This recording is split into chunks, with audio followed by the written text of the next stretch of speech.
Comment insérer des commentaires automatiques dans Excel? Bonjour à tous, c'est Alex d'excelformation.fr et dans ce tutoriel, je vais vous montrer comment insérer automatiquement des commentaires dans des cellules Excel. Ces commentaires qui pourront donc s'avérer très utiles pour fournir des informations supplémentaires sur les données, expliquer les cellules utilisées ou même pour laisser des instructions aux utilisateurs du document. Dans cette vidéo, nous allons voir comment insérer automatiquement des commentaires intelligents dans les cellules dont le contenu va dépendre de la cellule.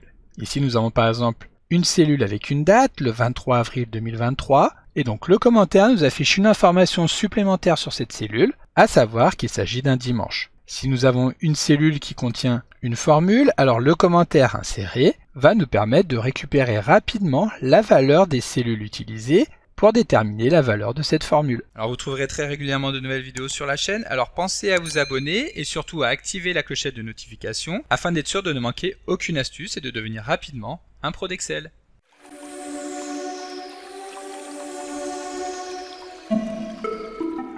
Comme d'habitude, si vous voulez être sûr de bien comprendre tout ce que nous allons voir dans le cadre de cette vidéo, vous pouvez télécharger le support de ce tutoriel ainsi que son corrigé en suivant le lien disponible dans la description de la vidéo, ce qui vous permettra de réaliser les opérations en même temps que moi pour bien comprendre tout ce que nous allons voir dans cette vidéo. Alors avant de voir comment insérer automatiquement un commentaire dans une cellule Excel, revenons rapidement sur cette notion. Un commentaire est en effet un élément qui est utilisé pour annoter une cellule spécifique en y associant des notes explicatives ou des rappels qui ne sont pas directement visibles dans la feuille de calcul elle-même. Ces notes peuvent concerner la source des données, des précisions sur les calculs effectués ou encore des instructions à l'attention des autres utilisateurs du document. Lorsque la cellule est sélectionnée, le moyen le plus rapide pour y insérer directement un commentaire consiste soit à effectuer un clic droit afin de choisir nouveau commentaire ou nouvelle note en fonction de ce que nous voulons insérer dans la cellule, ou alors encore plus rapide, nous pouvons utiliser le raccourci clavier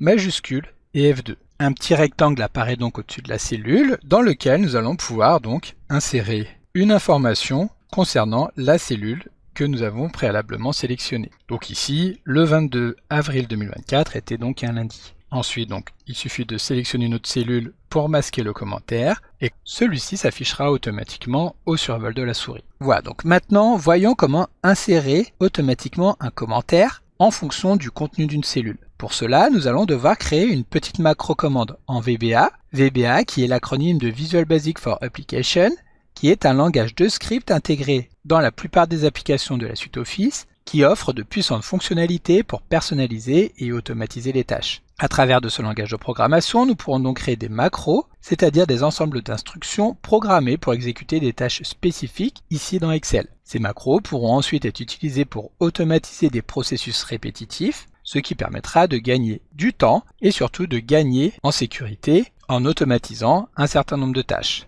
Alors bien sûr, dans le cadre de cette vidéo, nous allons passer très rapidement sur cette notion de VBA, mais vous retrouverez dans la description de la vidéo le lien vers mon livre « Apprendre le VBA pour les grands débutants » dans lequel je vous explique tout ce qu'il faut savoir pour pouvoir utiliser facilement et rapidement le VBA. Voilà, donc maintenant, pour simplifier au maximum la création de la macro, nous allons pouvoir utiliser un outil surpuissant d'Excel qui est l'enregistreur de macro. Cet outil permet en effet d'enregistrer des actions que nous allons effectuer sur une feuille de calcul afin de les convertir sous la forme de code VBA. Cela va donc nous permettre de créer des macros personnalisés sans avoir à écrire manuellement chaque ligne de code, ce qui nous donnera ensuite une base de travail déjà mise en place. Et donc pour utiliser cet outil, nous allons nous rendre tout en bas à gauche afin de cliquer sur l'icône que nous avons ici, qui permet de lancer l'enregistreur de macro. Lorsque nous cliquons sur ce bouton, une fenêtre apparaît qui nous demande de nommer la macro. Ici, nous allons l'appeler insérer commentaire. Et nous pouvons également attribuer un raccourci clavier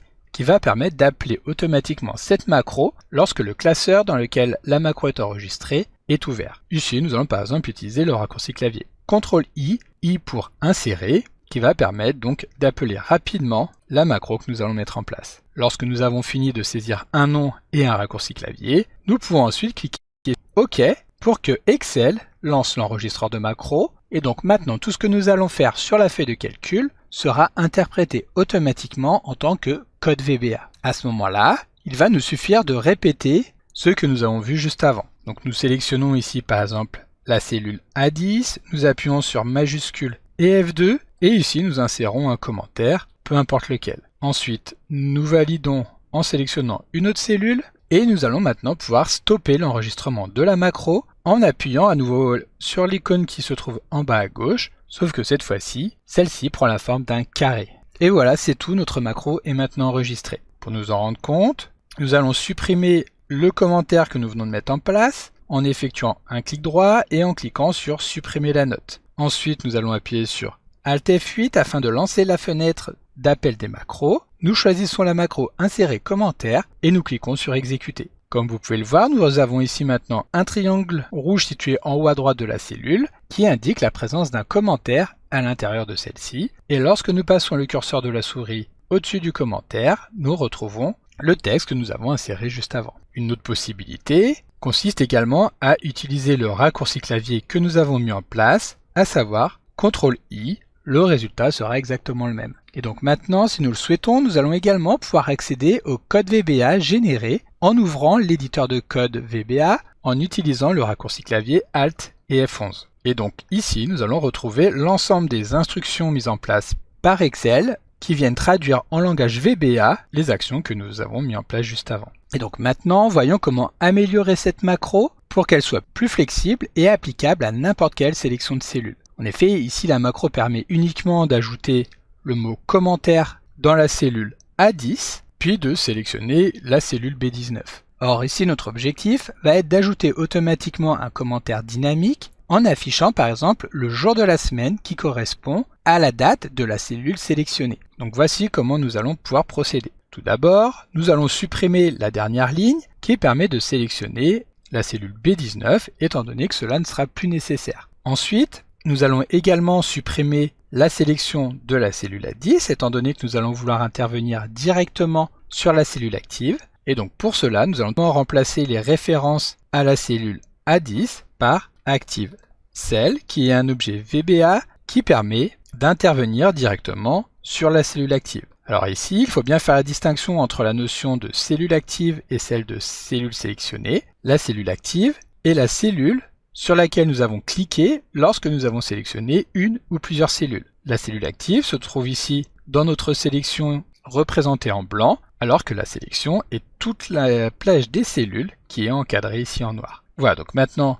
nous sélectionnons une autre cellule, nous appuyons sur CTRL-I et à ce moment-là nous allons pouvoir constater que Excel a bien inséré le commentaire non pas uniquement sur la cellule A10 comme c'était le cas avant, mais sur la cellule active. Cela étant fait, nous allons maintenant pouvoir insérer non pas le texte commentaire comme nous l'avons ici, mais nous allons vouloir récupérer la valeur de la cellule afin de chercher quel est le jour de la semaine qui correspond. Donc nous revenons dans notre code VBA et nous allons modifier le texte inséré dans le commentaire en utilisant pour cela la fonction VBA format qui permet de prendre une valeur que nous lui donnons avec un format particulier, un petit peu comme le ferait la fonction Excel texte au sein d'une cellule. Donc nous appelons la fonction format, puis nous allons récupérer la valeur de la cellule active, donc active cell, et pour récupérer le jour de la semaine en toutes lettres, il va suffire de saisir 4 fois la lettre D. Ensuite nous fermons les guillemets et la parenthèse, et maintenant si nous revenons dans notre feuille de calcul,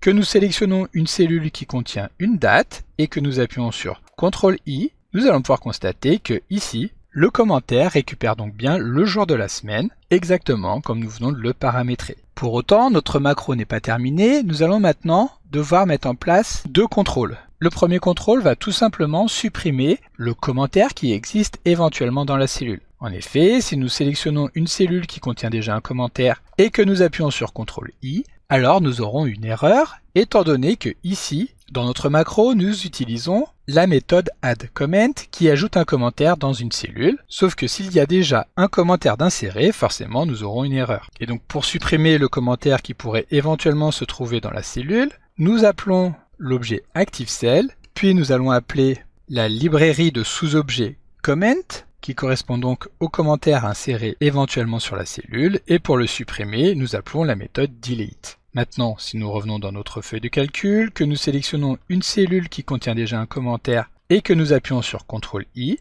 nous allons pouvoir constater que effectivement la macro a bien supprimé le commentaire, afin d'y insérer le jour de la semaine qui correspond. Sauf que, évidemment, si maintenant nous sélectionnons une cellule qui ne contient aucun commentaire et que nous appelons la macro, nous aurons une erreur étant donné que nous voulons supprimer un commentaire qui n'existe pas. Ici, nous allons faire au plus simple en utilisant tout simplement l'instruction on error resume next qui permet, lorsque le code génère une erreur, de continuer le déroulement sur les lignes suivantes comme si l'erreur n'avait pas existé. Pour tester, encore une fois, nous revenons sur la feuille de calcul, nous appuyons sur CTRL-I et maintenant il n'y a pas d'erreur. Si jamais il y avait un commentaire, la macro va le supprimer et s'il n'y en a pas, la macro va passer à la ligne suivante. Et donc maintenant, le dernier contrôle qui nous reste à mettre en place dans notre macro pour que celle-ci soit terminée, va être de vérifier que la cellule active est bien une date. En effet, imaginons que ici nous sélectionnons une cellule qui ne contient aucune date mais qui contient ici un texte, que nous appelons la macro.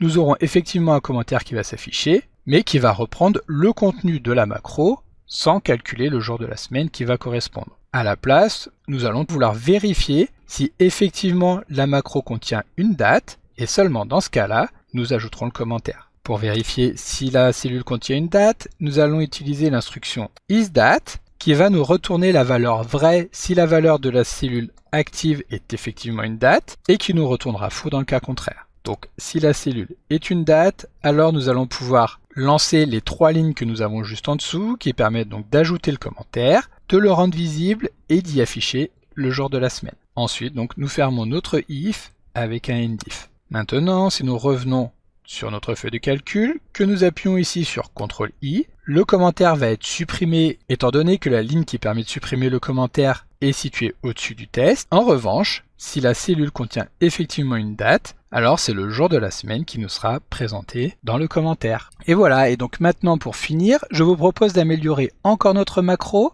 afin que celle-ci puisse non seulement insérer automatiquement un commentaire qui affiche le jour de la semaine lorsque la cellule active contient une date, mais qui sera aussi capable d'afficher le détail de la formule et la valeur des antécédents lorsque la cellule active contient une formule. Ce qui sera donc très utile pour pouvoir débugger facilement une formule complexe. Alors pour commencer, nous allons revenir dans notre macro et nous allons nous placer à la fin du if afin de pouvoir lancer un test alternatif. En effet, dans un premier temps, nous allons vouloir, comme c'est déjà le cas ici, vérifier si la cellule contient une date, et lorsque ce n'est pas le cas, nous allons vouloir vérifier si celle-ci contient une formule. Donc pour effectuer un test alternatif, nous utilisons l'instruction else if, que nous pourrions traduire par sinon alors. Et ici, pour vérifier si la cellule active contient une formule, nous allons appeler la propriété asFormula, qui va retourner vrai lorsque la cellule contient effectivement une formule, et faux dans le cas contraire. Ensuite, donc, il va nous suffire de récupérer le contenu que nous avons juste ici,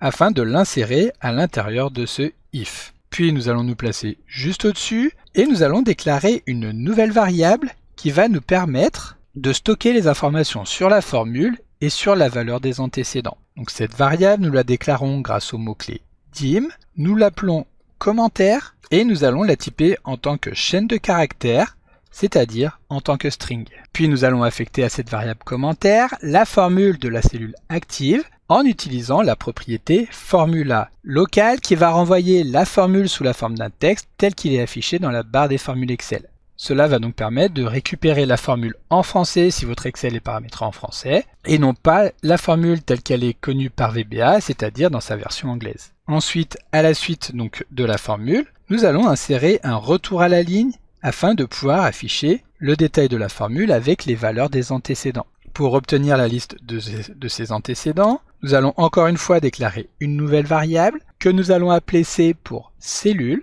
et donc que nous allons typer en tant que range, c'est-à-dire en tant qu'objet capable de manipuler une ou plusieurs cellules. Et pour obtenir la liste de ces cellules, nous allons mettre en place une boucle qui va parcourir chaque cellule qui appartient à la liste des antécédents de la formule. Un antécédent est donc une autre cellule qui se trouve sur la feuille de calcul ou sur une autre feuille, et dont le résultat va être utilisé afin qu'Excel puisse déterminer la valeur de la formule. Et donc pour obtenir la liste des antécédents, nous allons utiliser donc une instruction forEach qui va parcourir donc tous les éléments qui appartiennent à ces antécédents en utilisant pour cela la variable C que nous venons de mettre en place, et pour obtenir cette liste d'antécédents, nous allons appeler le sous-objet précédente d'ActiveCell. Et donc ensuite, nous pouvons fermer la boucle avec un next. Nous allons maintenant nous placer à l'intérieur de cette boucle. Et pour ajouter à la suite de notre variable commentaire la valeur de ses antécédents, nous allons reprendre sa propre valeur à laquelle nous allons ajouter un retour à la ligne, donc grâce à chr10 comme nous l'avons vu juste avant un petit peu plus tôt. Puis nous allons afficher l'adresse de la variable c qui est donc l'antécédent que nous sommes en train d'analyser. Puis grâce à une nouvelle esperluette, nous allons afficher les 2 points et la valeur de cette cellule C. Pour cela, nous allons appeler la propriété value de C. Et voilà, donc maintenant nous avons terminé. Il va tout simplement nous suffire de remplacer le texte que nous avons affiché dans le commentaire en calculant non pas le jour de la semaine de la cellule, mais en récupérant la valeur de commentaire. Ensuite, nous sélectionnons une cellule dans laquelle se trouve déjà une formule et nous utilisons le raccourci clavier CTRL-I. Nous voyons donc ici en haut à droite le petit triangle qui permet de savoir qu'il y a un commentaire inséré dans la cellule. Et lorsque nous survolons celle-ci, nous voyons tout d'abord en haut la formule que nous retrouvons également dans la barre des formules et ensuite la valeur des cellules utilisées. Alors ici, il y a la cellule C11 et la cellule F11 avec les valeurs respectives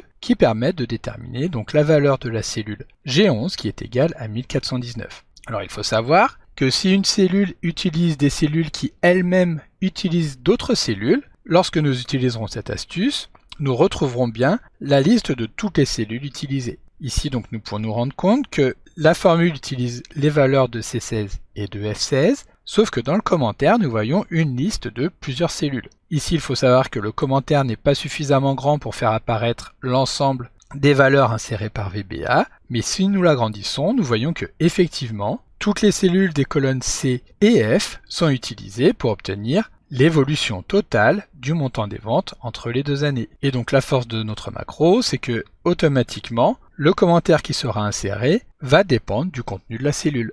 Donc comme d'habitude, vous pouvez télécharger le support de secours en suivant le lien que vous trouverez dans la description de la vidéo. Si la vidéo vous a plu, n'oubliez pas de la liker et de la partager à vos collègues et amis sur l'ensemble de vos réseaux sociaux. Et vous pouvez également me laisser vos impressions dans l'espace des commentaires, je lirai chacun d'entre eux et y répondrai avec plaisir. Évidemment, si ce n'est pas encore fait, abonnez-vous à la chaîne pour ne manquer aucune astuce. C'est également très important pour m'aider à gagner en visibilité afin de pouvoir développer la chaîne et continuer de vous proposer des tas de nouvelles vidéos. Merci d'avoir suivi cette vidéo et à très bientôt pour un prochain tuto.